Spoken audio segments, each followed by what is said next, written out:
গাজীপুরের কালিয়াকৈর উপজেলার শফিপুরের সাব্বির হত্যার খুনিদের ফাঁসির দাবিতে বিক্ষোভ সমাবেশ ও মানববন্ধন অনুষ্ঠিত হয়েছে। সোমবার 23 সেপ্টেম্বর সকালে উপজেলার শফিপুর এলাকায় বিক্ষোভ সমাবেশ ও মানববন্ধন অনুষ্ঠিত হয়। মানববন্ধনে ন্যায় বিচারের দাবিতে নিহতের পরিবার, স্কুল কলেজের ছাত্রছাত্রী, শিক্ষক এবং এলাকাবাসী অংশগ্রহণ করেছেন। তারা দ্রুত বিচারের মাধ্যমে অভিযুক্তদের গ্রেফতার ও ফাঁসির দাবি জানিয়েছেন।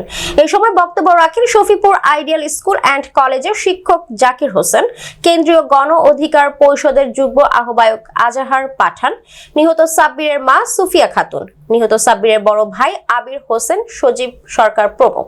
সাব্বিরের যে খুনিরা আছে রাকিব এবং সাকিব, এই রাকিব সাকিবের একজন চাচা আছেন, উনিও প্রশাসনে চাকরি করেন।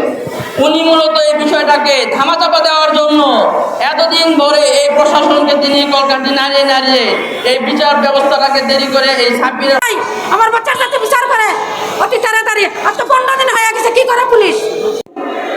মা তার সন্তানের হত্যাকারীদের বিচার চাচ্ছে, একজন ভাই তার ভাইয়ের হত্যাকারীদের বিচার চাচ্ছে।